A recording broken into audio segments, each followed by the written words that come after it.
بسم اللہ الرحمن الرحیم وصلی اللہ علی النبی الکریم رب اشرح لی صدری ویسر لی امری واحلل عقدۃ من لسانی یفقہوا قولی۔ آج میں ایک حدیث کی روشنی میں کچھ باتیں کہنا چاہتا ہوں۔ ایک حدیث ہے جو بخاری میں، مسلم میں اور دوسری کتابوں میں آئی ہے، تھوڑے سے الفاظ کے فرق کے ساتھ۔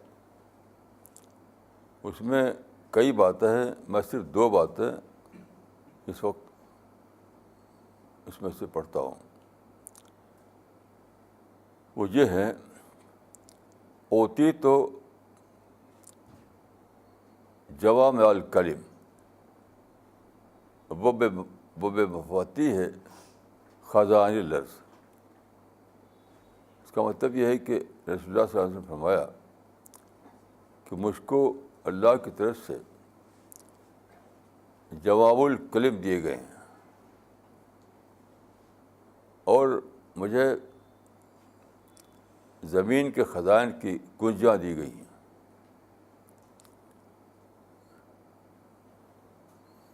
تو یہ چھوٹی سی حدیث ہے، لیکن اس میں بہت زیادہ معانی ہے۔ یہ خود جوامع الکلم میں سے ہے۔ دیکھیے، جوامع الکلم کیا ہے، اس کو شارحین نے اس طرح بیان کیا ہے کہ قلیل لفظ کثیر معنی، یعنی لفظ تو کم ہو لیکن معنی بہت زیادہ ہو۔ اسی کو کہا جاتا ہے ورڈ آف وزڈم یا کلام حکمت۔ تو لفظ کم ہو، معنی بہت زیادہ ہوں، اس کی کچھ مثالیں عرض کروں گا میں۔ سب سے پہلے ایک حدیث پر غور کیجیے جو اس کی ایک مثال ہے۔ ایک شخص رسول اللہ صلی اللہ علیہ وسلم کے پاس آیا اور کہا کہ یا رسول اللہ علمنی کلمات اعیش بہن ولا تکثر علی فانسا۔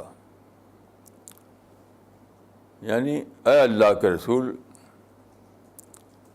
مجھے نصیحت کیجیے، لیکن نصیحت اتنی مختصر ہو جس کو میں بھول نہ جاؤں، مجھے یاد رہے وہ، اور وہ پوری زندگی اس کے مطابق میں گزاروں۔ عیش و بہن یعنی پوری زندگی میں اس کے ساتھ گزاروں، اس میں اسے ایسا اصول مل جائے۔ آپ نے فرمایا لا تغضب، تم غصہ نہ کرو۔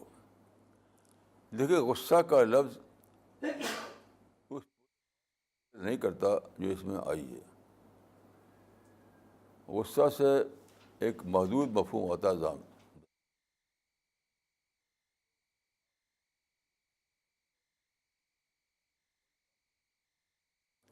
وہ یہ کہ اجتماعی زندگی میں لوگوں کے درمیان جب تم رہتے ہو تو بار بار ایسا ہوتا ہے کہ تم کسی بات پر تم کو غصہ آتا ہے، کوئی کسی کی بات بری لگ جاتی ہے، تو تم ایسا کرو کہ تم ایسے مواقع پر غصے کو پی جاؤ یا تم افینڈ نہ ہو۔ آج کل کے زمانے میں ہم کہیں کہ ایسے موقع پر تم افینڈ نہ ہو، نیگیٹو تھنکنگ تمہارے اندر نہ آئے، تمہارا مائنڈ ڈسٹرب نہ ہو، تمہاری پازیٹیوٹی باقی رہے، یہ پازیٹیو تھنکنگ تمہارے اندر نان اسٹاپ جاری رہے، یہ مطلب ہے اس کا۔ تو یہ کیا ہے؟ یہ بہت بڑی حکمت کی بات ہے، کیونکہ دیکھیے، آدمی کا جو ذہن ہے وہ ہر وقت سوچتا ہے، حتیٰ کہ جب آپ رات کو سوتے ہیں تب بھی سوچتا ہے وہ۔ لائف ٹائم وہ سوچتا رہتا ہے، شعوری طور پر اور غیر شعوری طور پر.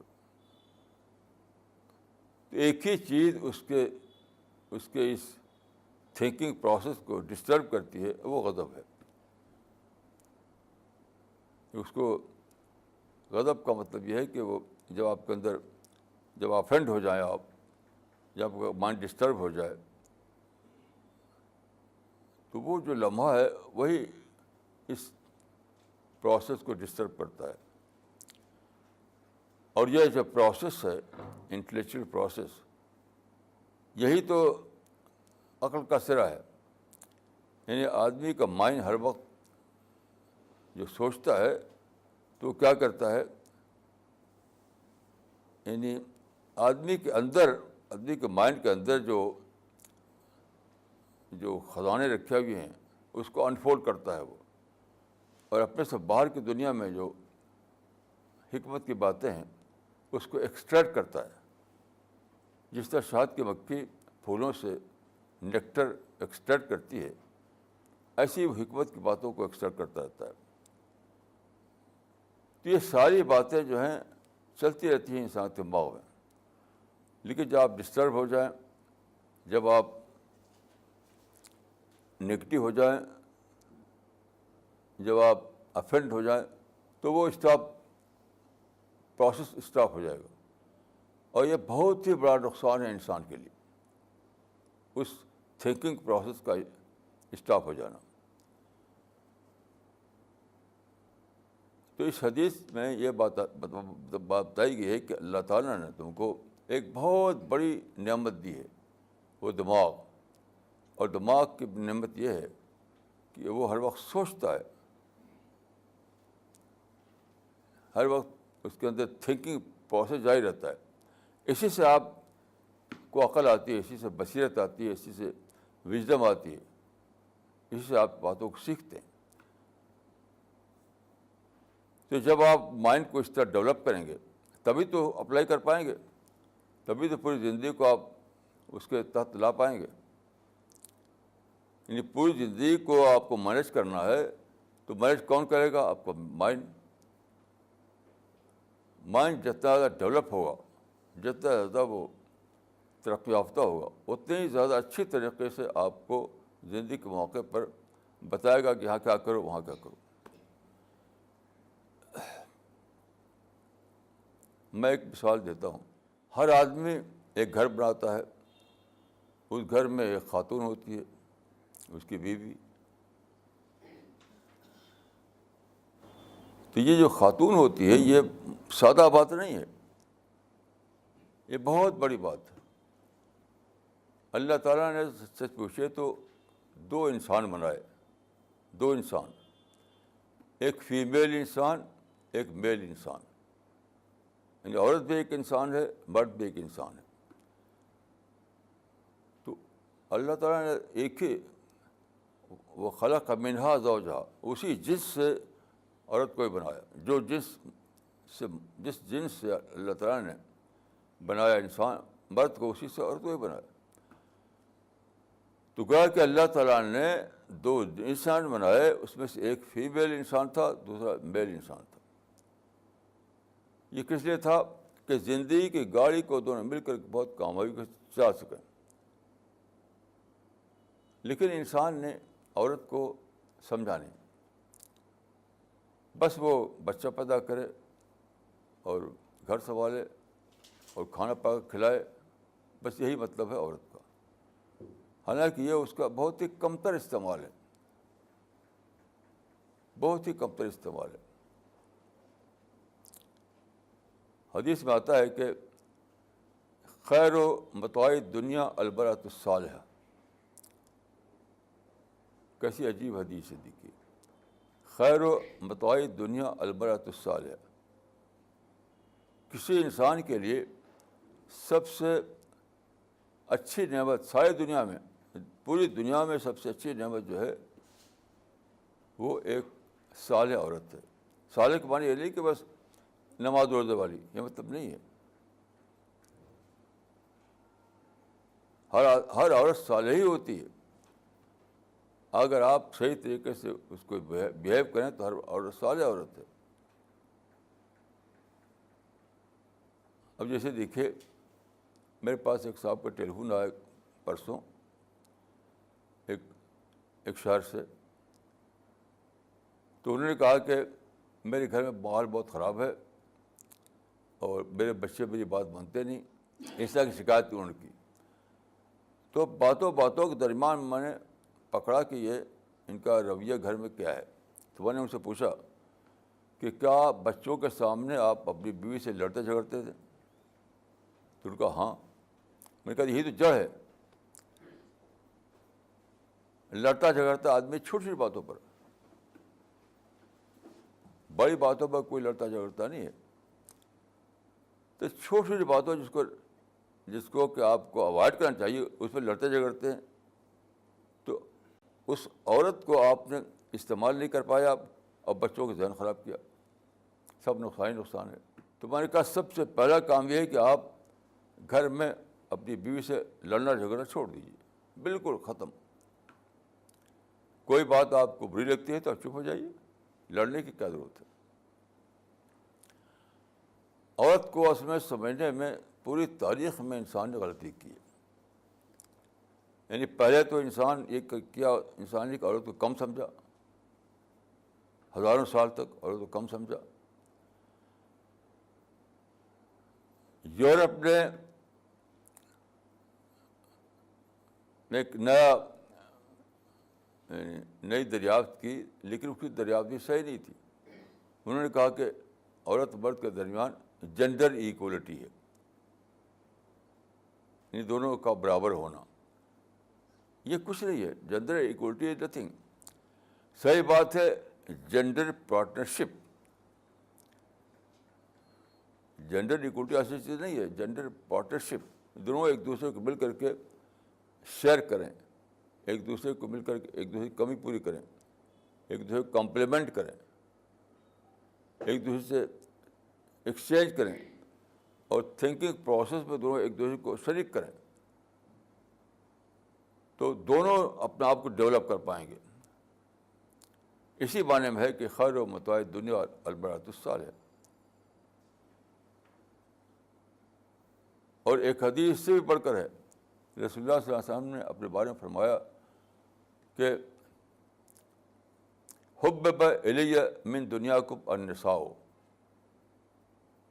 تمہاری دنیا کی چیزوں میں مجھے سب سے زیادہ محبوب کر دی گئی ہے عورت. دیکھیے یہ اس معنی میں نہیں, اس معنی میں کہ لوگ عورت کو لیتے ہیں, اس معنی میں نہیں ہے.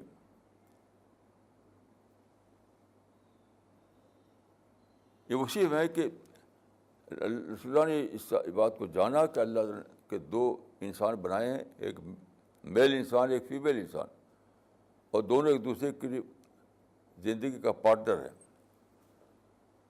میں آپ کو ایک حدیث سناتا ہوں, اس سے آپ سمجھیں گے کہ رسول اللہ کا طریقہ کیا تھا. حضرت عائشہ جو رسول اللہ کی اہلیہ تھیں, وہ کہتی ہیں کہ آپ روزانہ صبح کو فجر سے کچھ پہلے اٹھتے تھے, تو کہتے ہیں کہ فَإِن كُنْتُ مُسْتَيْقِظَةً فَحَدِّثْنِي, اگر میں بیدار ہوتی تھی تو مجھ سے بات کرتے تھے, نہیں ایکسچینج کرتے تھے. یہ بہت بڑی اس کے اندر بات ہے. ان رسول اللہ کے لیے عائشہ تو انٹلیکچوئل پارٹنر تھی. فَإِن كُنْتُ مُسْتَيْقِظَةً فَحَدِّثْنِی میں یہ بات نکلتی ہے کہ رسول اللہ کے لیے حضرت عائشہ جو تھی وہ انٹلیکچوئل پارٹنر تھی, یعنی ان کے درمیان تھاٹ کا ایکسچینج ہوتا تھا. اس کا ثبوت یہ ہے کہ صحابہ میں یہ سارے علماء مانتے ہیں کہ حضرت عائشہ جو تھی تمام صحابہ میں افقہ صحابہ تھی. افقہ صحابہ کا مطلب یہ ہوتا ہے کہ سب سے بڑا عالم, سب سے زیادہ سمجھدار, سب سے زیادہ دانشمند حضرت عائشہ کو سمجھتی ہے, کا یہ مانا جاتا ہے. اور ان کی جو روایتیں ہیں اور خاص طور پر ان کے استنباطات ہیں وہ بہت اہم سمجھاتے ہیں حدیث میں. تو یہ سوال ہے کہ عائشہ کے اندر یہ صفت کہاں سے آئی؟ عائشہ کے اندر یہ صفت کہاں سے آئی کہ وہ اب خوف صحابہ ہو گئیں؟ اس کا راز یہی ہے جو فادثنی میں راز ہے اس کا کہ رسول اللہ روزانہ آپ سے انٹلیکچوئل ایکسچینج کرتے تھے روزانہ. اور دیکھیں ایکسچینج سادہ بات نہیں ہے. یعنی یہ جو تبادلہ خیال ایک دوسرے سے اوپن ڈسکشن کسی ریزرویشن کے بغیر, وہ نہیں کہ حضرت آپ کیا فرماتے, یہ انداز نہیں ہے ایکسچینج کا. اوپن ڈسکشن بالکل برابر کی سطح پر. تو آپ نے دیکھا ہوگا کہ دو پتھر جب ٹکراتے ہیں تو اسپارکنگ ہوتی ہے, چنگاری نکلتی ہے. دو پتھر کے ٹکرانے سے ایک تیسری چیز پیدا ہوتی ہے, اسپارکنگ. یہ معاملہ انسان کا ہے. جب دو ذہن آپس میں ایکسچینج کرتے ہیں اوپن ماحول میں, یعنی کوئی پابندی نہیں, ان کے جو دل میں وہ کہیں ان کے دل میں وہ کہیں, تو دو آدمی کے درمیان جب اس قسم کا تھاٹ ایکسچینج ہوتا ہے تو ایک تھرڈ چیز ایمرج کرتی ہے, نئے آئیڈیاز, نیا اسپیکٹ باتوں کا. یہ ہوتا ہے. یہ رسول اللہ صلی اللہ علیہ وسلم کرتے تھے عائشہ کے ساتھ. رسول اللہ عائشہ کو ساتھ لے آتے تھے سفروں میں. وہ بھی عورت مرد کا معاملہ نہیں تھا. رسول اللہ چاہتے تھے کہ ان کا یہ جو سلسلہ ہے ان کی تربیت کا, وہ سفر میں بھی جاری رہے, وہ سفر میں بھی جاری رہے. اسی لیے عائشہ اب خوف صحابہ بن گئی. اب بتائیے کہ آج کل گھروں میں ایسا ہوتا ہے کہ عورت کو ایک انٹلیکچوئل پارٹنر کے طور پر کوئی استعمال کرتا ہے. میں نے ایک صاحب سے پوچھا جو بہت زیادہ ادھر ادھر جاتے ہیں, میں نے کہا آپ بہت گھروں میں کھانا کھایا ہوگا آپ نے. میں نے بتایا ان کے رشتہ دار بہت سارے ہیں. مجھے بتایا کہ کسی کے آپ نے بریک فاسٹ کے موقع پر, لنچ کے موقع پر, ڈنر کے موقع پر کیا باتیں سنی ہیں؟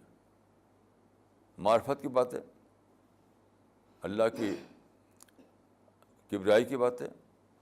ان کا کبھی نہیں سنا, بس یہی کھانا کیسا ہے, یہ ہوتا ہے, یہ کھانا کیسا ہے, وہ کھانا کیسا ہے, فلاں جگہ ایسا کھانا تھا, فلاں جگہ ایسا کھانا تھا. تو میں نے کہا کہ صحیح طریقہ کیا ہے کہ آپ اگر پانی کا گلاس اٹھاتے ہیں تو آپ کو ایک پورا علم کا سمندر آپ کے مائنڈ میں آ جائے کہ اللہ نے کس طرح سے دو گیسوں کو لیکوڈ پانی بنا دیا. اتنا اچھی چیز, اتنی امپورٹنٹ چیز پانی ہمارے لیے, کس طرح اللہ کی قدرت کتنی عظیم ہے, اور اتنا زیادہ بڑے مقدار میں بنایا کہ سمندروں میں پانی بھرا ہوا ہے. پھر یہ گلاس آپ سوچیں کہ گلاس تو ایک میٹر ہے, کس طرح سے نان گلاس گلاس میں کنورٹ ہوتا ہے, اس کو آپ سوچیں. یہ سب اللہ کی, یعنی اللہ تعالیٰ نے اس کائنات کے اندر جو امکانات رکھے تھے, جو پاسبلٹی, اسی کو انسان نے ڈسکور کیا, ڈسکور کر کے اس کو استعمال کر رہا ہے. اسی کا نام ہے سائنس. تو کیا ان کا ایسا تو میں نے کبھی سنا نہیں کہ لوگ سوچیں کہ کیسے گیہوں کا درخت زمین سے نکل آیا. کہیں گیہوں نکل رہا ہے, کہیں چاول نکل رہا ہے, کہیں پھل نکل رہا ہے اسی زمین سے. بس لوگ کھاتے ہیں, ادھر ادھر کی باتیں کرتے ہیں, تفریح کرتے ہیں, کچھ کھاتے ہیں, کچھ چھوڑتے ہیں.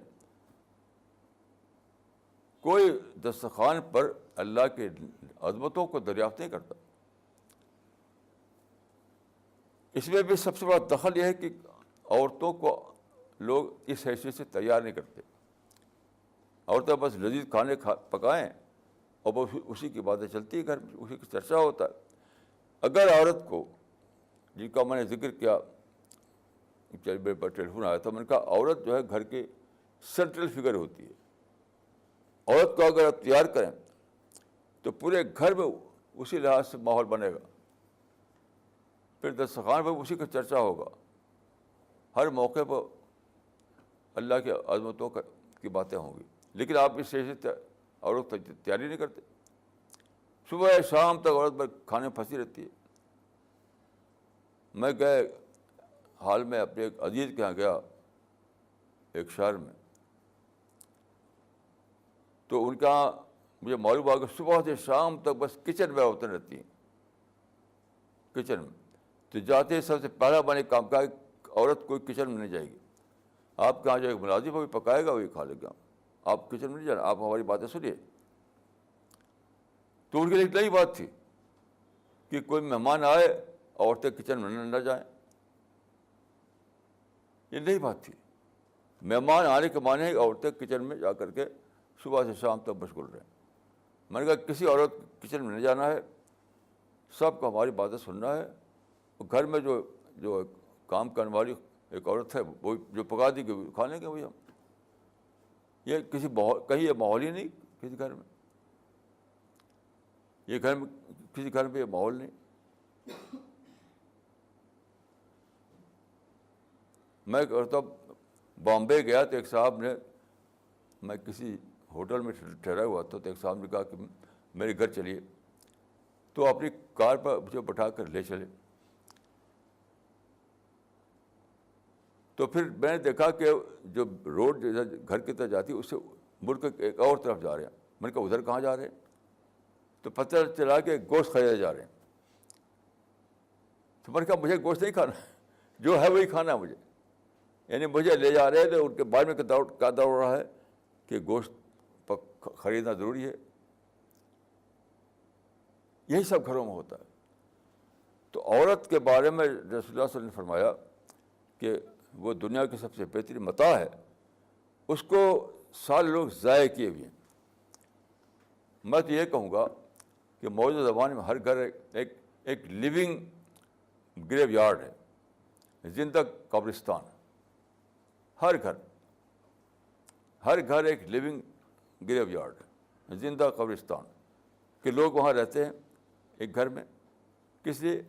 اچھا کپڑا, اچھا کھانا, اور یہ شاپنگ, بس یہی سب, اسی کی چرچا. وہ زندہ قبرستان ہے وہ, جہاں اللہ کی باتیں نہ ہو, جہاں معرفت کا چرچا نہ ہو, جہاں دعوتی مشن کا ذکر نہ ہو, وہ زندہ قبرستان ہے وہ. تو یہی ہر گھر کا حال ہے. یعنی جو داڑھی والے ہیں ان کا بھی, جو بے داڑھی والے ہیں ان کا بھی, جو مولوی ہیں ان کا بھی, جو مسٹر ہے ان کا بھی. تو یہ جو حدیث میں نے سنائی کہ غصہ نہ کرو, تو اس کے معنی کیا ہیں؟ اپنے گھر کو ایسا ماحول بناؤ کہ وہاں غصہ اور نیگیٹو تھنکنگ, نفرت کی باتیں, شکایت کی باتیں یہ بالکل نہ ہو, اس کا کچھ چرچا ہی نہ ہو وہاں پر. تب کیا ہوگا؟ ہر ایک کو موقع ہوگا کہ وہ معرفت کی باتیں سوچے, انٹلیکچوئل ڈیولپمنٹ کی باتیں سوچے, تب ایسا ہوگا, ورنہ ہوگا نہیں.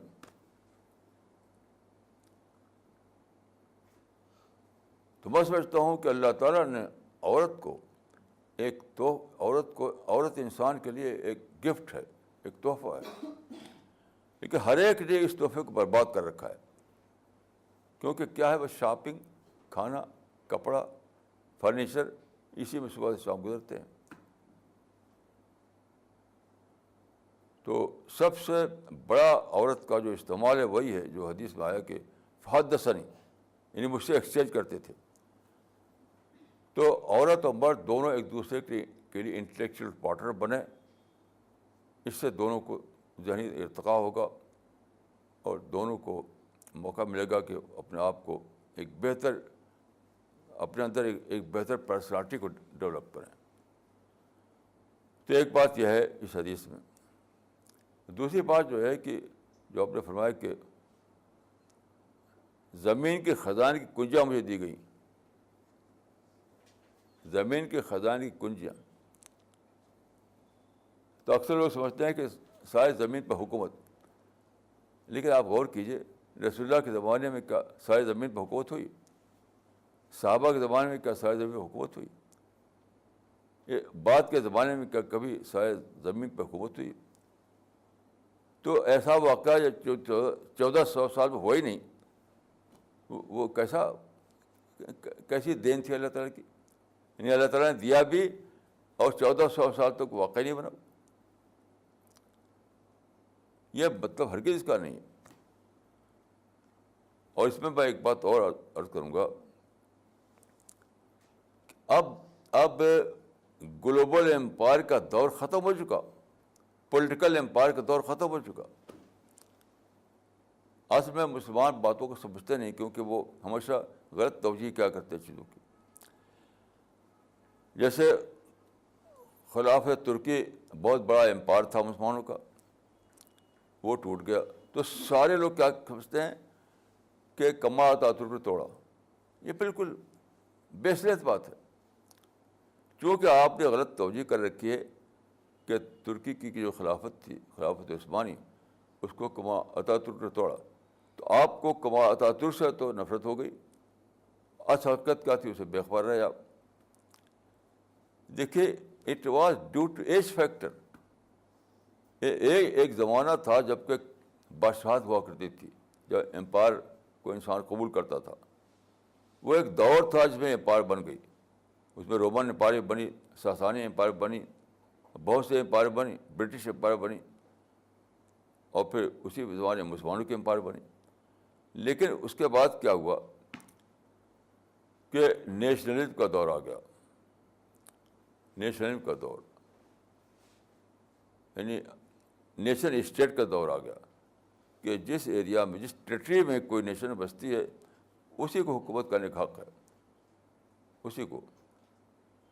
تو یہ جو دنیا میں نیشن اسٹیٹ کا زمانہ آیا, اس نے خلافت ترکی ختم کر دیا.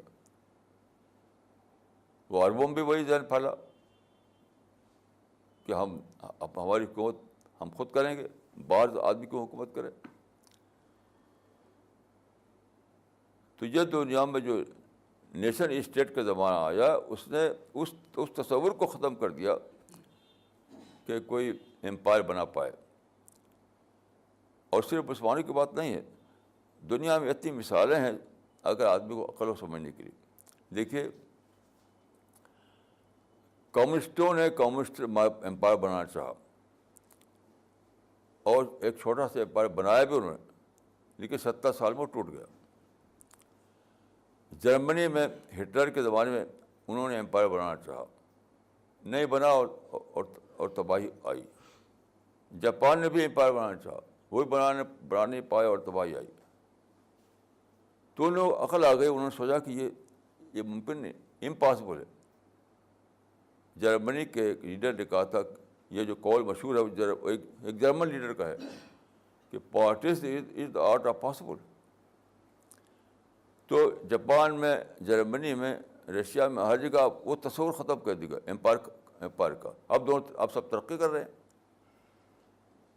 مسلمانوں میں آج بھی وہی خواب دیکھتے ہیں, امپائر کا خواب, جو کہ امپاسبل ہے. تو لڑتے ہیں, سوسائڈ بامبنگ کرتے ہیں, وہ سوچتے ہیں کہ ایک دن سائے زمین پر مسلمانی حکومت قائم ہو جائے گی. وہ سب بالکل ایبسرڈ باتیں, بیس لیس باتیں, کبھی ایسا ہونے والا نہیں. تو دیکھیے, یہ جو حدیث ہے کہ مجھے زمین کے خزائن کی کنجا دی گئی, اس کو غور کیجیے. یہ ہرگز پولیٹیکل معنی میں نہیں ہے,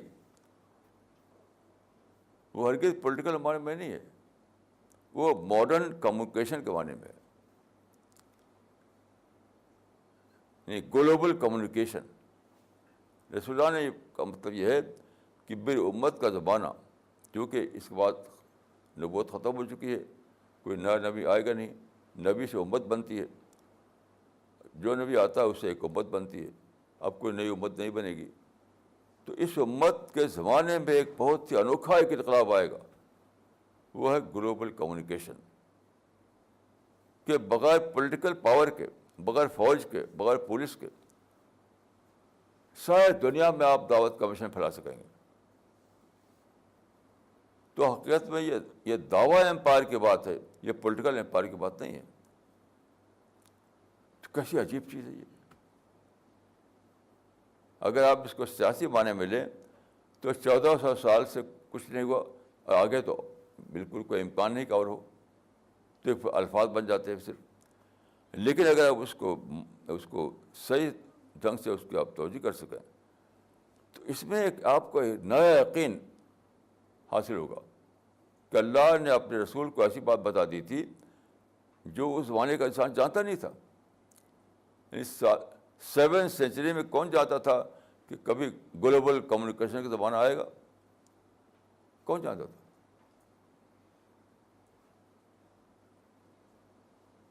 اکثر میں کہا کرتا ہوں کہ اس زمانے میں اگر ٹیلی فون ہوتا جیسے آج ہے تو حضرت حسین کی شہادت نہ ہوتی، کیونکہ جس دن حضرت عثمان مکہ سے روانہ ہوئے تھے، حضرت حسین جس دن مکہ سے روانہ ہوئے اسی دن کوفہ میں یزید کی فوجوں نے قتل کر دیا تھا ان کے نمائندے کو،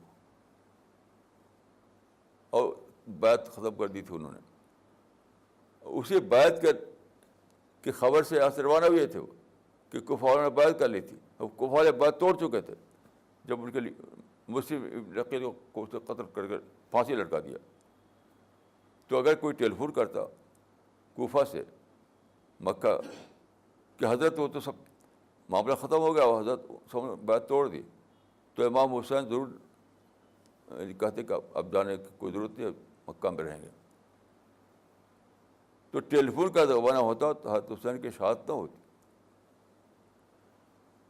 تو اس زمانے میں جبکہ یہ تصور ہی نہیں تھا کہ ایک جگہ سے دوسری جگہ وہ پہنچے، ویوز پہنچے، ویوز کے ذریعے ہماری باتیں پہنچے بغیر اس کے ہم نے سفر کیا ہو. اس وقت رسول اللہ نے سفر پایا کہ سارے زمین کے خزانے مجھے دے دی گئے. مطلب ہے کہ میری امت کے لوگ میرے مشن کو سارے دنیا میں چلانے کے آزاد ہوں گے، کوئی رکاوٹ نہیں ہوگی، جہاں چاہو جاؤ. تو ماڈرن کمیونیکیشن جو ہے یہ اس کی پیشین گوئی ہے. تو کمیونیکیشن کے ذریعے ایک دعویٰ امپائر قائم ہو جائے گا، اس کی ایک پیشین گوئی ہے. یہ ہے جوامع الحکم. تو غور کیجیے کہ اگر انسان سوچے، اللہ کی فطرت، اللہ کے نظام کو دریافت کرے اور اپنے ذہن کھول کر اوپن مائنڈ کے ساتھ باتوں کو سمجھے، تو معرفت کے کتنے بڑے بڑے معرفت کا پہاڑ آپ کے سامنے آ جائے گا، معرفت کا سمندر آ جائے گا آپ کے سامنے. اللہ کی عظمت، اللہ کی گلوری کی یعنی ایسے عجیب غریب طور پر دریافت کریں گے آپ، جس کو انگریزی میں کہتے ہیں مائنڈ باگلنگ، یعنی مائنڈ باگلنگ معرفت، mind boggling glory, mind boggling آیت اللہ، یہ سب ہوگا. لیکن مسلمان اس سے بے خبر ہیں، وہ خام خواہ لڑ رہے ہیں، مر رہے ہیں، خام خواہ کوئی سر نہ پیر لڑنے مرنے کا. یعنی یہ جو حقائق ہیں جو اللہ نے کھولی ہیں، اس سے بے خبری کی بنا پر ایسا ہے کہ جہاں دیکھیے خام خواہ اپنے لڑ رہے ہیں، مر رہے ہیں. تو پرانا مسئلہ ہے کہ الناس اعداء ما جہلوا، لوگ اس کے دشمن ہوتے ہیں جس کو وہ نہ جانتے ہوں. میں کہتا ہوں کہ آدمی اپنے کو ہلاک کرتا اگر وہ نہ جانے باتوں کو.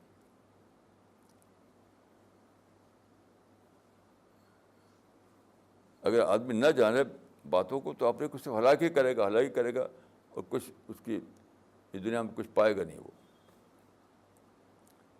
جس مسلم ملک میں دیکھیے وہاں پر ہلاکتیں تو ہو رہی ہے، کیونکہ نئے حالات سے بے خبر ہیں.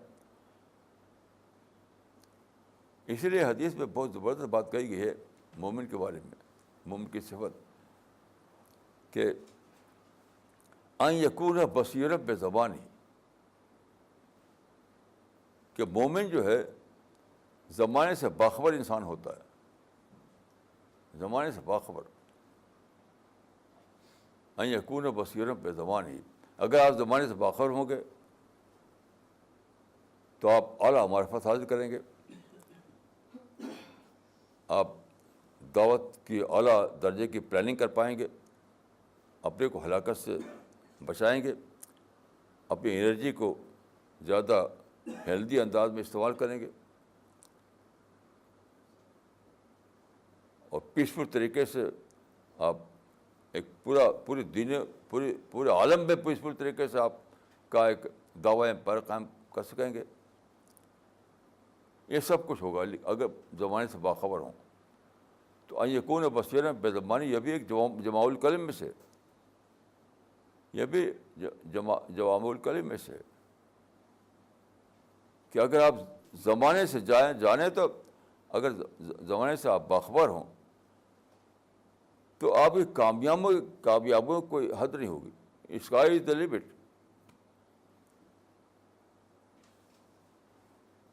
جو کہا جاتا ہے نا, اسکائی از دا لمٹ, یعنی ہر طرف کامیابی آپ کے لیے ہوگی زمانے سے باخبر ہوں. نہیں تو کیا ہوگا, لڑیں گے, بنیں گے, اپنی انرجی کو برباد کریں گے اور اسلام کو بدنام کریں گے. آج کل جو مسلمانوں کی ادھر ادھر جو ملٹیسی چلا رہے ہیں, تو کیا ہو رہا ہے, اسلام بدنام ہو رہا ہے. یعنی آپ نے اخباروں میں پڑھا ہوگا کہ مسلمان کئی جگہ سرنگ کھود رہے ہیں ایک ملک سے دوسرے ملک جانے کے لیے, ٹنل, اور اس سرنگیں پکڑ جاتی ہیں, مارے جاتے ہیں. میں کہتا ہوں سرنگ کھودنے کی کیا ضرورت ہے, سرفیس پر سارا دنیا تمہاری کھلی ہوئی. یعنی سرنگ کھول کر آپ اس کے اندر جانا چاہتے ہیں, اس کی ضرورت ہی کیا ہے؟ کیونکہ آپ چاہتے ہیں کہ میں گن لے کر ادھر سے ادھر جاؤں, بم لے کر ادھر جاؤں. اگر آپ پیسفل طریقے سے کام کریں, پیسفل, تو سرفیس ساری کھلی ہوئی ہے, آپ ساری زمین کھلی ہوئی ہے, کوئی سرنگ کھودنے کی ضرورت نہیں, کوئی ٹنل بنانے کی ضرورت نہیں. سارا سطح, پوری زمین آپ کے لیے کھلی ہوئی.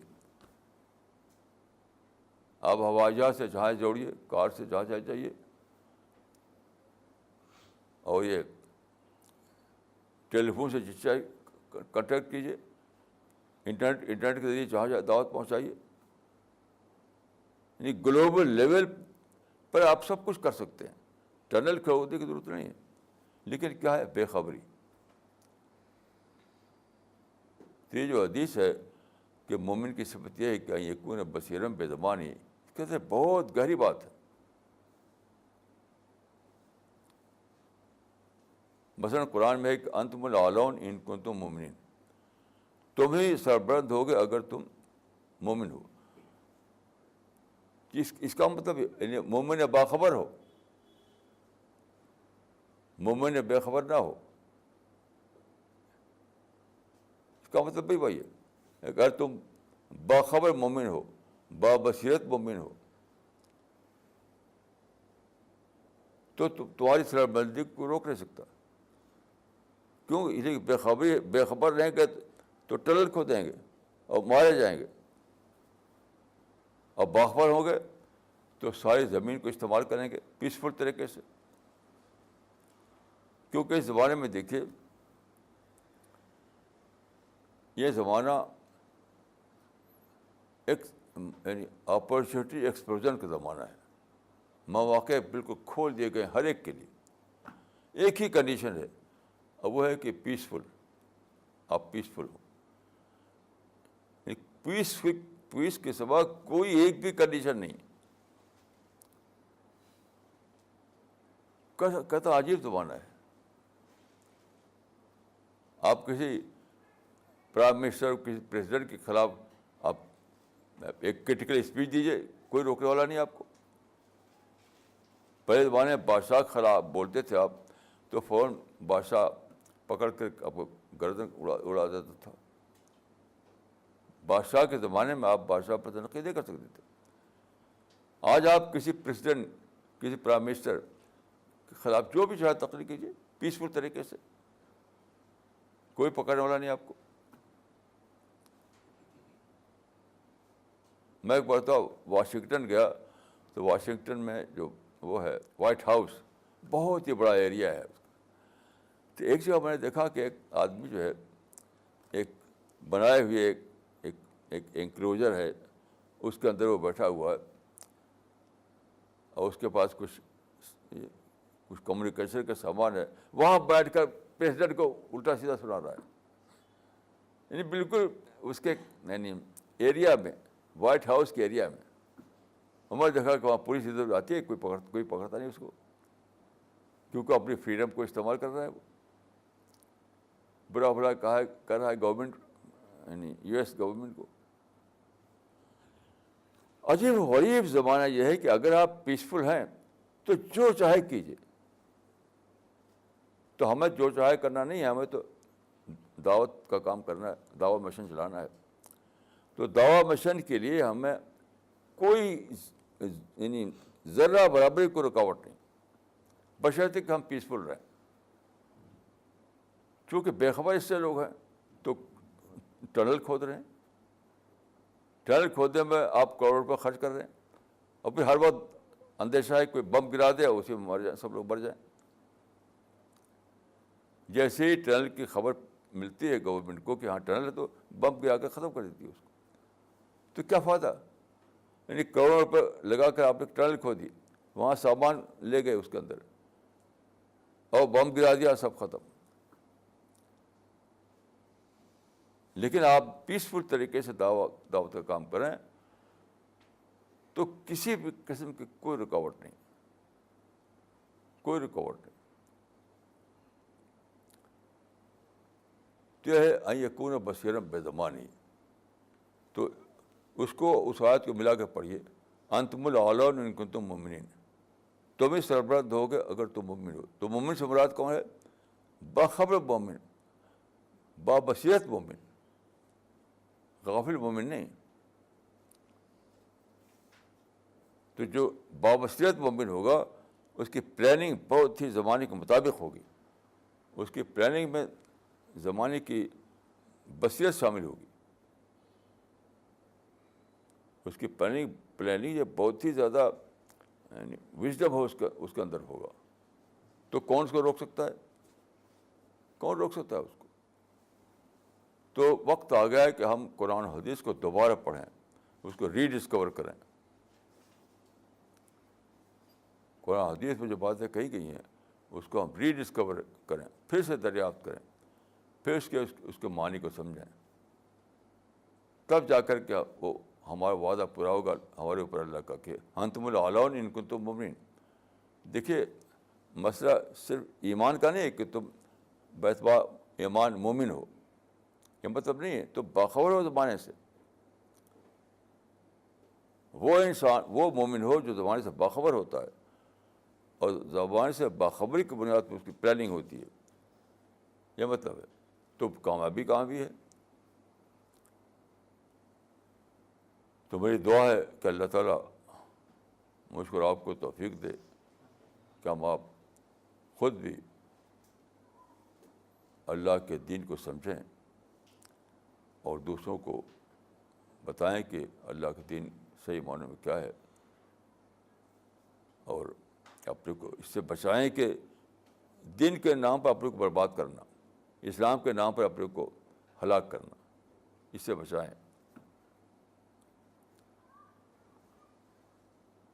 تو اللہ نے جو مشن دیا ہے وہ پیسفل دعوت کا مشن ہے, اور پیسفل دعوت کا مشن وہ لوگ چلا پائیں گے جو اپنے زمانے سے باخبر ہوں, کیونکہ زمانے سے باخبر ہو کر تبھی آپ کی پلاننگ صحیح ہوگی. نہیں تو رہیں گے آپ 21ویں صدی میں اور پلاننگ کریں گے 8ویں صدی کی اعتبار سے, تو آپ کی پلاننگ فیل ہو جائے گی. تو اللہ تعالیٰ مجھ کو اور آپ کو توفیق دے کہ ہم آپ صحیح راستے پر چلیں, اللہ کی رحمتوں کے مستحق قرار پائیں. السلام علیکم ورحمۃ اللہ وبرکاتہ.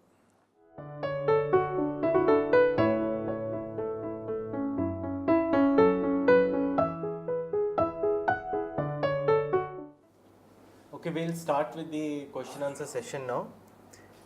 مولانا یہ سوال آیا ہے دلی سے شاہ نواز ظفر صاحب کا.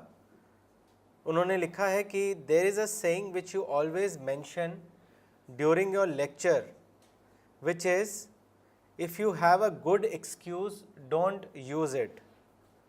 I will be obliged if you can please explain what exactly is the lesson in this saying. دیکھیے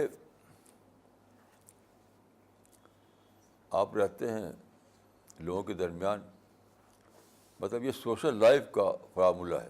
اکیلے، بالکل اکیلے کہیں ہیں آپ ہیں، کسی آئی لینڈ میں، کسی پہاڑ پر ہیں، تو وہاں کے لیے نہیں ہے یہ. آپ اکیلے ہیں تو اس میں کیا ایکسکیوز، کس کے خلاف ایکسکیوز لیں گے آپ؟ لیکن جب لوگوں کے درمیان ہیں تو ضرور ایسی باتیں آئیں گی جس کو آپ ایکسکیوز بنائیں اور ایک کام کو اس کی وجہ سے نہ کریں. لیکن a social life means life excuses. یہ نہیں کہ ایک ایکسکیوز آپ لیں تو دوسرا ایکسکیوز بھی نہیں آئے گا آپ کے سامنے. Social life full of excuses. تو سوائے اس کے کہ آپ کسی بھی ایکسکیوز کو نہ لیں.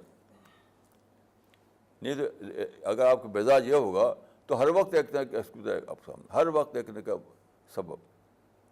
کیونکہ social life, family life is full of excuses.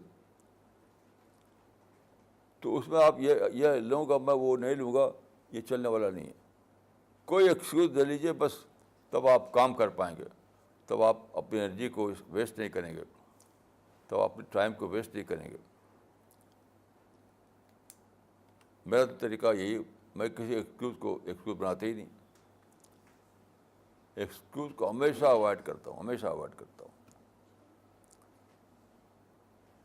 تو یہ سچ پوچھے تو جو آدمی کام کرنا چاہتا ہو اس کا یہ طریقہ ہے. جو آدمی ایکسکیوز لیتا رہے وہ کبھی کام نہیں کر سکتا. جو ایکسکیوز نہ لے گا وہی کام کر پائے گا. اور یہ حدیث میں بھی آتا ہے، یہ بات حدیث میں بھی آئی ہے. الرجل مغبون باثنین الصحة والفراغ. اس کا مطلب ہے کہ انسان ہمیشہ دو چیزوں کے بارے میں دھوکے میں رہتا ہے، صحت اور فرصت. کہ صحت ہوگی تب کر لوں گا، فرصت ہوگی تب کر لوں گا. یعنی صحت کا ایکسکیوز اور فرصت کا ایکسکیوز. اور کبھی ہوتا نہیں ایسا. آئیڈیل صحت کبھی ہوتی نہیں، آئیڈیل فرصت کبھی ملتا نہیں. تو اس دنیا میں اور کوئی آپشن ہمارے لیے نہیں، کوئی آپشن نہیں. مولانا اگلا سوال دلی سے ہے مس نغمہ صدیقی کا، اور انہوں نے آپ سے پوچھا ہے کہ according to biopsychology what is the age during which man makes his history? دیکھیے ریسرچ جو ہوئی ہے آج کل، ہر چیز کی ریسرچ ہوتی ہے، چوٹی کی بھی ریسرچ ہوتی ہے، ہر چیز کی ریسرچ. تو انسان کے بارے میں جو ریسرچ ہوئی ہے اس سے پتہ چلتا ہے کہ ایک تو ہوتا ہے بچپن کا زمانہ، وہ بایولوجیکل میچورٹی حاصل کرنے کا زمانہ ہوتا ہے وہ. اور جو میچور ہونے کے بعد جو مدت کار جو انسان کی ہے وہ کل 20 سال بعد آدمی یعنی اپنی فل اسٹرینتھ پہ ہوتا ہے، پوری طاقت کے ساتھ کام کرنے کی پوزیشن میں ہوتا ہے. وہ 20 سال ہوتا ہے کل. وہ ہے 25 سال سے 45 سال تک بس. یعنی پوری اسٹرینتھ کے ساتھ کام کرنے کی پوزیشن میں آدمی صرف 20 سال ہوتا ہے. وہ ہے 25 سال سے 45 سال تک. اس کے بعد ڈکلائن، 45 سال کے بعد ڈکلائن شروع ہو جاتا ہے. یہ لا آف نیچر ہے. جیسے ڈکے ہوتا ہے نا، ڈکے مشینوں میں اور چیزوں میں، تو اس میں ڈکے ہونے لگتا ہے. تو اس کا مطلب ہے کہ آدمی جو ہے، آدمی کو چاہیے کہ اس 20 سال کو بہت بھرپور طور پر استعمال کرے. اگر نہیں استعمال کرتا کیا اس نے، تو بات کو تو موقع ہی نہیں ملے گا. اور ایک بات میں اس میں یہ اضافہ کرتا ہوں کہ اسی 20 سال میں آدمی اپنی ہسٹری بناتا ہے. بعد کا جو زمانہ ہے وہ اس ہسٹری کو وہ کیچ کرتا ہے کہ آپ جو ہے، آپ وعدہ کے پکے آدمی ہیں، آپ آنیسٹ آدمی ہیں، آپ ہارڈ ورکر ہیں، آپ سمجھ بوجھ آپ کے اندر ہے، آپ پلاننگ کے ساتھ کام کرتے ہیں، یا آپ دوستوں میں گپ شپ کرتے رہتے ہیں. یہ ساری باتوں کا نام ہسٹری ہے. ایک امیج آپ کی بنتی ہے، ایک امیج بنتی ہے کہ یہ آدمی ایسا ہے، یہ آدمی ایسا ہے، تو وہ اسی 20 سال کے درمیان ہوتا ہے. تو اس میں آپ نے جو اپنی امیج بنائی، جو اپنی ہسٹری بنائی، اسی کے مطابق دنیا آپ کو موقع دیتی ہے، نہ اس سے کم نہ اس سے زیادہ. اس کا مطلب کیا ہے کہ اگر آپ کی عمر فرض کیے کہ 35 سال ہے، 35 ایئرس، آج کی عمر اگر اس وقت 35 ایئرس ہے ایک آدمی کی، جسمانی کیا ہوئی ہے اور اس میں کچھ کام کر نہیں پایا، تو کہا کہ اپنے 20 سال کے قیمتی جو اس کا وہ تھا پیریڈ، اس میں آدھا اس نے ضائع کر دیا، آدھا ویسٹ کر دیا اس نے. 20 سال کے قیمتی پیریڈ جو ملا تھا اس کو نیچر کی طرف سے، اس میں سے آدھا وہ ضائع کر چکا ہے، اب آدھا ہی باقی ہے. تو یاد رکھیے کوئی آدمی بھی لا آف نیچر کے خلاف نہیں جا سکتا، یہ امپاسبل ہے. یعنی بچپن کی عمر میں کوئی جوانی کا کام نہیں کر سکتا، جوانی کی عمر میں اس کو تو وہ میچورٹی نہیں آ سکتی جو بات کو آتی ہے. بڑھاپا اگر شروع ہو گیا تو اس کو آپ لوٹا نہیں سکتے آپ. یہ سب نیچر ہے. تو اس کو سمجھیے کہ نیچر نے آپ کو جو جس قانون کے تحت پیدا کیا ہے، اس میں آپ کو اس نے جو قیمتی سال دیے ہیں وہ صرف 20 سال ہیں، 25 سے لے کر 45 تک. اس کو کبھی ایسا مت کیجیے کہ اس کو آپ کھو دیں. اس کو کھونا جو ہے سونے کے پہاڑ کو کھونے سے زیادہ سخت ہے. سونے کے پہاڑ کھو دیں تو کچھ نہیں کھویا آپ نے، لیکن یہ جو 20 سال ہیں اس میں سے ایک دن بھی کھو دیا تو بہت بڑی چیز کھو دیا آپ نے. یہ بہت عجیب چیز ہے، اور میں اپنی دین میں دیکھا جنہوں کو تو بیشتر لوگ اس سے بے خبر رہتے ہیں، بیشتر لوگ بے خبر رہتے ہیں. بہرحال میں آپ لوگوں کو جو میری باتیں سن رہے ہیں ان کو، اور جن کو آپ لوگ میری باتوں کو پہنچائیں گے، ان سب کو یہ درخواست کروں گا کہ خدا کا جو قانون تخلیق ہے اس کو جانیے. قانون تخلیق کے مطابق آپ کے پاس صرف 20 سال ہیں، اس کے بعد وہ ڈکے ہے. 20 سال سے پہلے امیچورٹی ہے، یاد رکھیے. یعنی 25 سال کی عمر سے پہلے جو ہے امیچورٹی ہے، اور 45 سال کے بعد ڈکے ہے. یعنی آپ کی عمر کا جو 25 سال جب ہو جاتے ہیں آپ تو اس سے پہلے کا جو زمانہ امیچورٹی کا زمانہ ہوتا ہے. امیچورٹی سے میچورٹی کے ایج میں آپ داخل ہوتے ہیں، اور 45 سال کے بعد کا زمانہ وہ ڈکے کا زمانہ ہے. تو یہی 20 سال آپ کے سب سے زیادہ قیمتی سال ہے.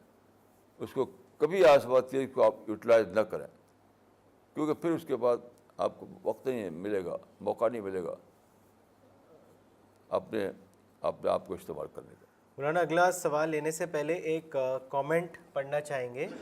جو کامنٹ آیا ہے فاطمہ سارا کا، مس فاطمہ سارا کا بنگلور سے.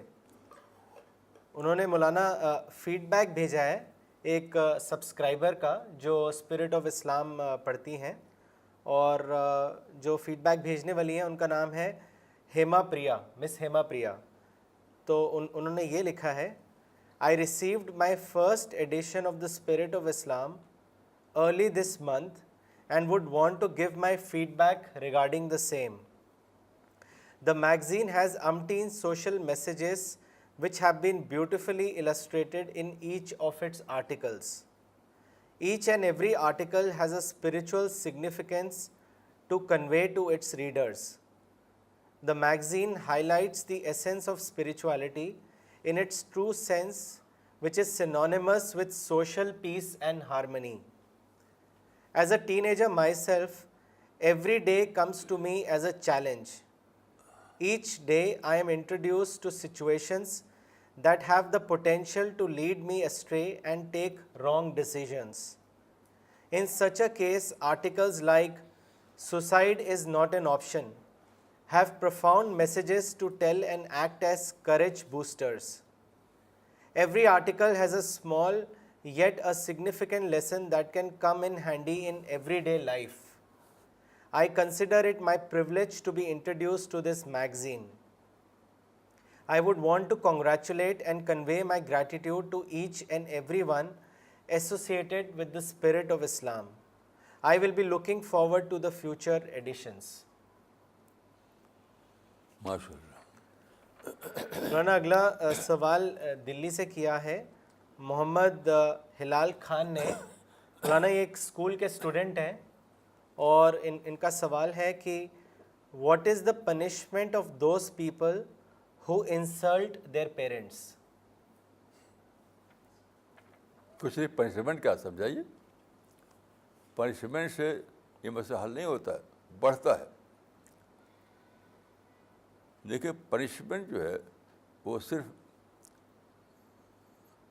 اتھارٹی کا کام ہے. آپ کے پاس کوئی اتھارٹی نہیں ہے. اسے گھروں میں جھگڑے ہوتے ہیں. گھروں میں آپ کسی کو پنش نہیں کر سکتے کیونکہ آپ پر اتھارٹی نہیں ہے. تو اگر ایسا کہیں ہے تو آپ سمجھائیے. اور اس میں میں سمجھتا ہوں کہ 50-50 کا معاملہ ہے. ایسا نہیں کہ ایک طرفہ کسی کو, دونوں کچھ نہ کچھ بے سمجھی کام کرتے ہیں, اس سے بات فلیئر اپ ہو جاتی ہے.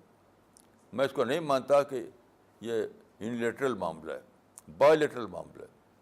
تو دونوں کو سمجھانا پڑے گا. میں جو تجربہ زندگی کا وہ ہے کہ رپورٹنگ ہمیشہ لوگ ون سائڈڈ کرتے ہیں. ہر آدمی ون سائڈڈ رپورٹنگ کرتا ہے. یعنی ایک کی بات بتائے گا, دوسری کی بات نہیں بتائے گا. بس یہ عام, اتنا زیادہ عام ہے کہ اس میں ایکسیپشن ہی مجھے ڈیولپ, ون سائڈڈ رپورٹنگ. تو آپ کو بھی بکوں گا آپ سے بچے کہ آپ کسی ایک کو بلیم دیں اور دوسرے کو کہے کہ بالکل بے خطا ہے. اس کو ڈیپ میں جائے, ڈیپ میں. جیسے میں ابھی قصہ بتایا آپ کو کہ ان ٹیلیفون کا کہ بھائی بچے میری بات سنتے نہیں, تو بس میں کہوں آپ بڑے بچے خراب ہیں. ان کی رپورٹ کو سن کر میں مان لوں کہ بچے بڑے خراب ہیں. تو میں جب اسکروٹنی کی تو معلوم ہوا کہ یہ بچوں کے سامنے بیوی سے لڑتے جھگڑتے ہیں, اس سے ماحول گھر خراب ہو گیا. تو آپ ایسا کبھی مت کیجیے کہ ون سائڈڈ رپورٹنگ کریں. آپ ڈیپ میں جائیے, اسکروٹنی کیجیے, بات کو سمجھیے گہرائی سے, تب مسئلہ ختم ہوگا. ایسے ایک کو بلیم دینا, دوسرے کو بے خطا بتانا, اس سے کوئی مسئلہ حل ہونے والا نہیں. مولانا اگلا سوال سید ایوب شاہ صاحب کا ہے جو حیدرآباد سے انہوں نے سوال کیا ہے, اور انہوں نے لکھا ہے کہ اگر مرد اور عورت ایک ہی جینڈر ہیں اور دعوت کے کام میں معاون و مددگار ہیں تو اللہ نے عورتوں میں سے رسول اور پیغمبر کیوں نہیں بنائے؟ اس کو واضح کریں. اس کی کوئی ضرورت ہی نہیں کہ ہر اس میں عورتوں ہی پیغمبر ہوں. اس کی میں نہیں سمجھتا کہ کوئی ضرورت ہے. یہ تو یعنی ہر ایک مرد بھی عورت بھی دونوں ایک دوسرے کے ساتھی بنیں. اصل چیز اس کی ہے, اصل بات ساتھی بننے کی ہے. اس کے بعد یہ کہ اس میں بھی پیغمبر ہوں. اگر یعنی عورت بھی اگر پیغمبر ہوتی تو اس میں کوئی خاص بات ہو جاتی. میں سمجھتا ہوں کہ خاص بات یہ نہیں ہے. خاص بات یہ ہے کہ لوگوں میں یہ ہو کہ ایک دوسرے کا یعنی وہ ایک دوسرے کو شیئر کرے. جیسے حضرت عائشہ کی مثال ہے. حضرت عائشہ پیغمبر نہیں تھی, لیکن رسول اللہ سے ان کے جو سیکھا روزانہ اس کے نتیجے میں وہ رسول اللہ کی وفات کے بعد تقریباً 50 سال تک امت کو یعنی حکمت اور دین اور وزڈم کی باتیں بتاتی رہیں. حضرت عائشہ کے جو استنباطات ہیں وہ بہت اہم سمجھاتے ہیں. تو پیغمبر ہونا ضروری نہیں ہے. یعنی پیغمبر ہوتی ہے نہ ہوتی, جو کام انہوں نے کیا وہ اس کی اہمیت اصل میں ہے. تو میں سمجھتا ہوں کہ اس ذہن کا تحت یہ سوال ہے کہ جینڈر ایکوٹی ہونا چاہیے. جیسا مرد ویسی عورت, جیسا عورت ویسی مرد. میں ذاتی طور پر اس کو کوئی اہمیت نہیں سمجھتا. میں جیسے کہ میں نے عرض کیا کہ جینڈر ایکوٹی اصل نہیں, وہ جینڈر پارٹنرشپ اصل ہے. مولانا اگلا سوال لینے سے پہلے ایک کامنٹ پڑھنا چاہیں گے جو ڈاکٹر سفینہ تبسم نے اجمیر سے بھیجا ہے. انہوں نے لکھا ہے کہ مولانا صاحب آج کے لیکچر سے یہ بات کلیئر ہو گئی کہ زمانے کی باخبری مومن کے لیے کتنی ضروری ہے۔ مولانا اگلا سوال آیا ہے چنئی سے مولانا اقبال عمری کا، اور انہوں نے لکھا ہے کہ مولانا ایک صاحب نے کہا کہ مسلمانوں میں اتحاد صرف خلافت کی برکت سے ہی آ سکتا ہے۔ مولانا مسلمان کیوں خلافت کی خوش فہمی میں ہیں اور یہ بھی کہتے ہیں کہ ایک نہ ایک دن خلافت ضرور آئے گی؟ دیکھیے خلافت کا لفظ جو ہے یہ ایک بدعتی لفظ ہے، آپ عرض کرتا ہوں میں، یہ سمجھ لیجیے، اس کو لوگوں نے سائنس سمجھ رکھا ہے نا، یہ بدعتی لفظ ہے، مبتدعانہ لفظ ہے۔ دیکھیے 4 ہمارے یہاں مانے ہوئے مستند ہیں، حضرت ابوبکر، حضرت عمر، حضرت عثمان، حضرت علی۔ ان کے زمانے میں خلیفہ کا لفظ تھا ہی نہیں، امیر المومن کہا جاتا تھا، امیر المومن۔ یعنی تاریخ کے مطابق ان 4 میں سے کسی کو خلیفہ نہیں کہا جاتا، امیر المومن کہا جاتا تھا۔ خلافت کا لفظ نکالا ہے بنو امیہ کے زمانے میں، اس کو یعنی انہوں نے اپنے کو ڈائناسٹی میں تبدیل کر دیا، خاندانی حکومت۔ تو اپنی خاندانی حکومت کو لیجیٹمائز کرنے کے لیے انہوں نے خلافت لفظ چلا دیا۔ تو خلافت تو ڈائناسٹی کے زمانے میں، یعنی خاندانی حکومت کے زمانے میں اس کو مقدر بنانے کے لیے استعمال کیا انہوں نے، اور وہ چل پڑا۔ ورنہ خلیفہ کا لفظ کوئی اسلامی لفظ نہیں ہے۔ اگر اسلامی لفظ ہوتا تو 4 جو شخصیتیں ہیں، حضرت ابوبکر، حضرت عمر، عثمان، حضرت علی، ان کے زمانے میں لفظ استعمال ہوتا۔ ایک حدیث کو لوگ سمجھتے ہیں، وہ جو حدیث ہے کہے کہ علیکم بسنتی و سنت الخلفاء الراشدین، اس میں خلفاء سے مراد پولیٹیکل خلفاء ہرگز نہیں ہیں، یہ بھی سمجھ لیجیے۔ اس حدیث میں خلفاء سے مراد پولیٹیکل خلفاء نہیں ہیں، بلکہ میرے اصحاب جو میرے راستے پر چلیں وہ مراد ہیں۔ تو خلافت تو مبتدعانہ لفظ ہے میرے نزدیک۔ اور دوسری بات ہے کہ خلافت کے زمانے میں ہمیشہ لڑائیاں جاری رہیں، کبھی بھی ایسا نہیں ہو کہ خلافت میں لڑائیاں نہ ہوں۔ پورا 1000 سال تک لڑائیوں سے بھرا ہوا ہے، ہر جگہ لڑائی۔ تو کیا خلافت سے اتحاد آتا ہے؟ کون سی تاریخ بتاتی ہے آپ کو؟ وہ کون سی تاریخ بتاتی ہے جس میں خلافت سے اتحاد آ گیا؟ میں آپ کو نام منام کرنے کی ضرورت نہیں ہے، لیکن جنگ صفین اور جنگ جمل سے لے کر کے آخر وقت تک سب لڑائیاں جاری رہیں۔ آخری زمانے میں خلافت ترکی جو ہے اس سے عربوں سے لڑائی جاری تھی، یہاں تک کہ ٹوٹ گیا خلافت کا زمانہ۔ مغلوں کے زمانے میں لڑائی، یعنی کون سے مجھے بتائیے کون سی خلافت ہے؟ اسپین میں 800 سال تک وہاں سے لڑتے رہے لوگ۔ یہ کون سی خلافت ہے جس کے زمانے میں لوگ متحد ہو گئے تھے؟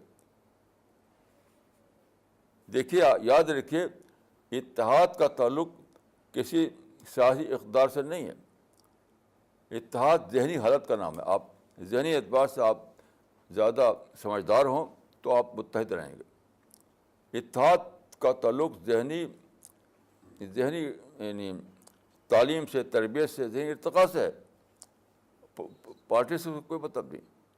انڈیا میں آپ دیکھیے کہ مسلمان آپس میں لڑتے رہے، مغل جو مسلمان تھے ان کی لڑائی ہوتی رہی، دکن کے جو سلاطین تھے، مسلم سلاطین سے مغلوں کی لڑائی، دونوں مسلمان تھے، کہاں اتحاد ہے؟ یہ تو بالکل ایک خیالی بات ہے کہ خلافت سے اتحاد آتا ہے۔ تو میں نے 2 بات عرض کی کہ خلافت خود ایک مبتدعانہ تصور ہے۔ بنو امیہ کے زمانے میں جو انہوں نے خاندانی حکومت بنا لی تھی، جو کہتے ہیں ڈائناسٹی، تو اس کو لیجیٹمائز کرنے کے لیے انہوں نے خلافت کا لفظ چلا دیا۔ اور دوسری بات یہ ہے کہ کوئی تاریخ آپ نہیں بتا سکتے جبکہ جو زمانہ تھا اس سلطنتوں کا جس کو وہ خلافت کہتے تھے کہ وہاں پر اتحاد رہا ہو، خوب لڑائیاں ہوئیں، خوب خونریزیاں ہوئیں۔ یہ تو ایک فرضی بات ہے۔ مولانا اگلا سوال لینے سے پہلے ایک کامنٹ پڑھنا چاہیں گے جو دوحہ قطر سے مولانا عبد الباسط عمری نے بھیجا ہے۔ انہوں نے لکھا ہے کہ مولانا آج آپ کی تقریر سے مجھے اس حدیث کی معنویت سمجھ میں آئی کہ عورت دنیا کی تمام چیزوں سے بہتر ہے، اور ایکسچینج پارٹنر کے جملے نے اس کو اور واضح کیا۔ دوسری بات جو آپ نے بتائی کہ مسلمان ابھی بھی ساری دنیا پر خلافت کی سوچ میں جی رہے ہیں، حالانکہ اب زمانہ بدل چکا ہے۔ اب کوئی دوسرا کسی دوسرے کے ملک پر حکومت نہیں کر سکتا۔ آج صرف دعویٰ امپائر قائم ہو سکتا ہے۔ مولانا اگلا سوال جو آیا ہے وہ ہے نائجیریا سے، اور یہ اعجاز احمد کے کولیگز ہیں جنہوں نے یہ سوال کیا ہے۔ ان کا سوال یہ ہے کہ as Quran claims to be a book that is clear in its writing, how come there is so much ambiguity that leaves people to interpret it as they please? For instance, all the different variations of jihad, the concept of peace and the Islamic state.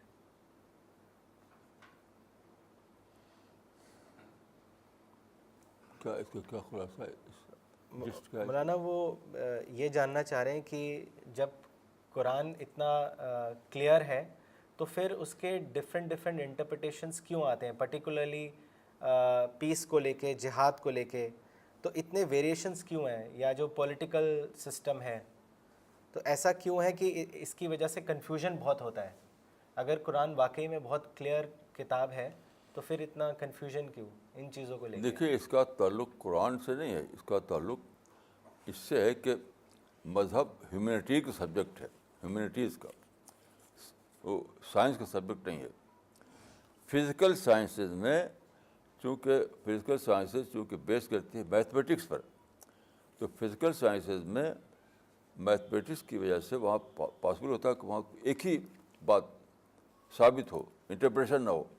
Interpretation تو humanities کا phenomenon ہے، physical science میں expression نہیں ہوتا، وہاں تو ایک چیز جو ہے جو ایکسپریمنٹ کر کے جو معلوم ہوتی ہے وہی بات ہے، اسی اس کو ایگزیکٹ سائنسز کہتے ہیں۔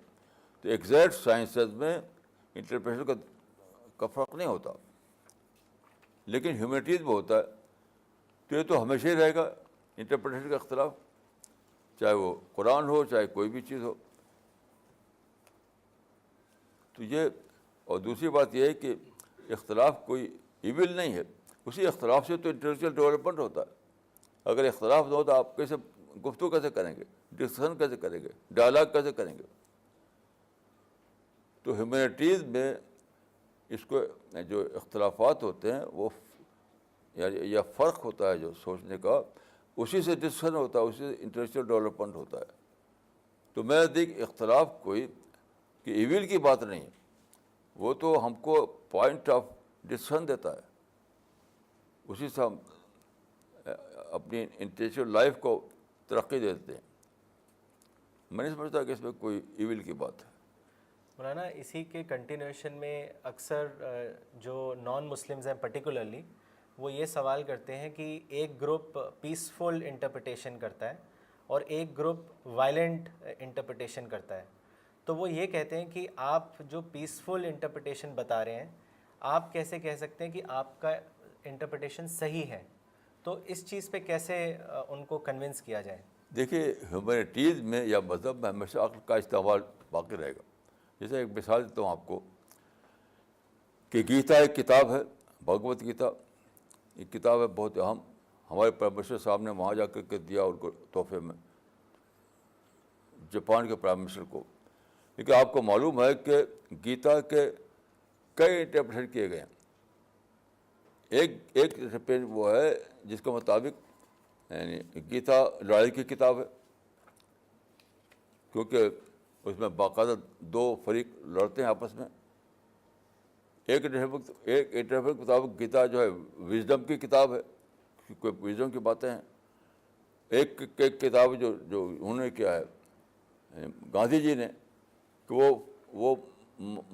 وہ فائٹنگ کو مانتے ہی نہیں، وہ کہتے ہیں کہ انسان کے اسپریچول لیول پر سب کچھ ہوتا ہے۔ یعنی کورو اور پانڈو کوئی لڑے تھے کہیں باہر زمین پر نہیں، انسان کے اندر ہی اندر جو اسپریچول واقعہ تھا اس کا ذکر ہے اس میں۔ تو انٹرپریشن کا فرق تو رہتا ہے، لیکن اس کی وجہ سے کیا آپ گیتا کو سمجھنا مشکل ہے آپ کے لیے؟ آپ گیتا کو پڑھیے اور سمجھیے، اپنی عقل کو استعمال کیجیے۔ لوگ اپنے اپنے ڈھنگ پہ کرتے رہیں، لیکن ہمارے پاس بھی عقل ہے، ہم اپنی عقل سے پڑھیں گیتا کو، جو سمجھ میں آئے گا اس کو مانیں گے ہم. ایسے قرآن کا معاملہ ہے. یہ سب کچھ کوئی پرابلم نہیں ہے. اپنی عقل کو استعمال کریے، بس آپ کی عقل جو کہے وہ اس کو مانیے. میں اکثر کہا کرتا ہوں کہ مذہب جو ہے یہ پرسنل چوائس کا معاملہ ہے. پرسنل چوائس، کوئی کیا کہتا ہے اس کو چھوڑیے، آپ خود پڑھیے اور جو آپ کی سمجھ میں آئے اس کو اختیار کر لیجیے. مذہب نام ہی ہے پرسنل چوائس کا. مذہب جو ہے پرسنل چوائس ہی کا سبجیکٹ ہے، تو آپ اپنے عقل کو استعمال کیجیے. مولانا اگلا سوال دلی سے ہے مشتاق احمد وانی صاحب کا، اور انہوں نے لکھا ہے کہ you spoke in today's lecture about the end of خلافت system in Turkey. Does it mean that there is no possibility of خلافت now in the current world?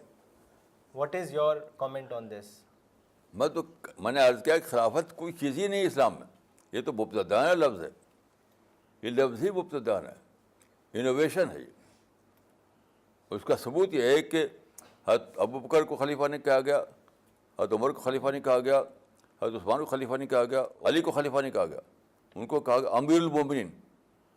خلافت کا لفظ نکلا ہے بنو امیہ بنو عباس کے زمانے میں، جو کہ ڈائناسٹی تھی، وہ خلافت تھی بھی نہیں.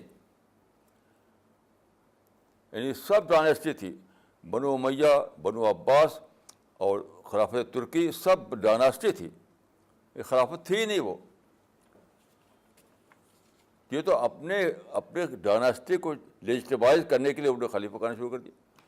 اس سے آپ اس کو پتہ نہیں کیا سمجھتے، اور اس میں کچھ بھی نہیں تھا. یعنی سوائے اس کے کہ ایک بادشاہت کا ایک نظام تھا. وہ میں نے دیکھا کہ محل جو رہتے تھے وہاں شاندار محل، جیسے کنگ رہتا تھا محل میں، ایسے خلیفہ بڑے محل رہتا تھا وہ کنگ ہی نام رکھ دیا اپنا خلیفہ.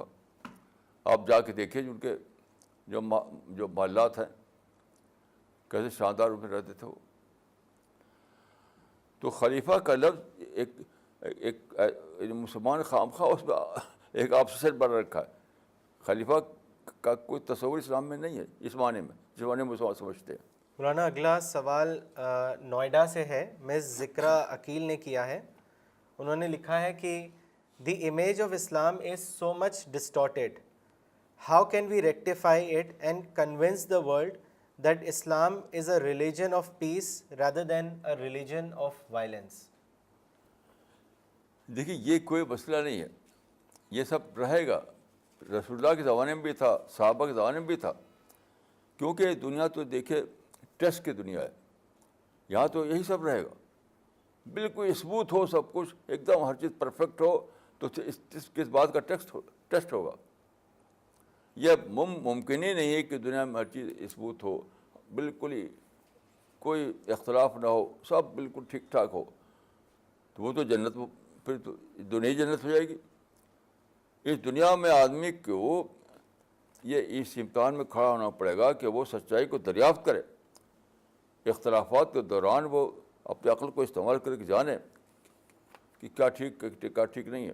وہ ٹیسٹ ہے. وہ یہ سب جو اختلافات ہیں یہ آپ کو کے لیے ٹیسٹ پیپرس ہیں. وہ اگر یہ سب نہ ہو تو کس بات کا ٹیسٹ لیا جائے گا؟ کوئی اختلاف نہیں، کوئی مسئلہ نہیں، کوئی گڑبڑ نہیں، سب ٹھیک ٹھاک ہے، تو پھر کس بات کا ٹیسٹ ہوگا؟ امتحان کس بات کا ہوگا؟ یہ سوچنا ہی غلط ہے کہ دنیا میں یہ سب کیوں ہے. اس لیے ہے کہ خدا کو ٹیسٹ لینا ہے، آپ کی عقل کا ٹیسٹ لینا ہے. اپنی عقل کو استعمال کر کے آپ کو جاننا پڑے گا. یہ آپ کی ڈیوٹی ہے کہ جانیں آپ کیا سچائی ہے اور کیا سچائی نہیں ہے. یہ تو آپ کی عقل کا امتحان ہے. یہ آپ کا عقل کا امتحان ہے، وہ کبھی بھی ختم نہیں ہوگا. تو ایسا نہ ہو تو کوئی امتحان کیسے لیا جائے گا؟ مولانا اگلا سوال انس صاحب نے کیا ہے دلی سے، اور انہوں نے آپ سے پوچھا ہے کہ Maulana what is the criteria to choose our intellectual partner? How can we select our intellectual partner? Please advise. دیکھیے سلیکشن کی بات نہیں ہے، یہ بنانے کی بات ہے. ہر عورت آپ کے لیے انٹلیکچوئل بن سکتی ہے، انٹلیکچوئل پارٹنر. ایسا نہیں کہ کچھ ہیں کچھ نہیں ہیں. یہ سلیکشن کی بات نہیں ہے. آپ کو یعنی اس کو اپنا انٹلیکچوئل پارٹنر بنانا ہوگا. نہیں بنائیں گے تو نہیں بنے گی, بنائیں گے تو بن جائے گی. کچھ سلیکشن کا مسئلہ ہی نہیں ہے. اللہ تعالیٰ نے ہر عورت کو, ہر مرد کو پرفیکٹ پیدا کیا. ہر عورت اپنی جگہ پرفیکٹ ہے, ہر مرد اپنی جگہ پرفیکٹ ہے. حدیث میں آتا ہے کہ کل مولودی یولد علی الفطرہ وابواہ یہودانی و مجوسانی و نصرانی. انسان پیدا ہوتا ہے فطرت پر, ہر آدمی مسٹر نیچر ہوتا ہے, لیکن ماحول میں اس کو کنڈیشن ہوتی ہے اور کچھ سے کچھ ہو جاتا ہے. مولانا یہ سوال کیا ہے ڈاکٹر فریدہ خانم نے دلی سے. انہوں نے لکھا ہے کہ اختلاف is good but often we see that اختلاف leads to extremism and violence. What is the solution to this problem? میری تو سمجھ میں یہ ہے کہ آدمی جانے کہ اختلاف جو ہے یہ لا آف نیچر کے تحت ہوتا ہے. یعنی مختلف آدمی مختلف, یعنی بینٹ آف مائنڈ الگ الگ ہوتا ہے, لوگوں کا ٹیسٹ الگ الگ ہوتا ہے, تو اس کی وجہ سے آپس میں اختلافات پیدا ہوتے ہیں. تو اختلافات جو ہیں اس لیے ہے تاکہ ہم ایکسچینج کریں, تاکہ ہم اپنا انٹلیکچوئل ڈیولپمنٹ کریں. یعنی اختلاف کو ہم ایک موقع سمجھیں اپنے ذہنی ارتقاء کا. میں تو یہی سمجھتا ہوں. Okay, so we will end this session. One announcement, as you know that the Delhi Dawa field team is doing Dawa work at Delhi Book Fair, which is being held at Pragati Maidan. So today is the last day. If anyone of you wants to volunteer and join the Dawa field team, then that person can stay back and talk to Mr. Anas and Dr. Pradhan. Thank you.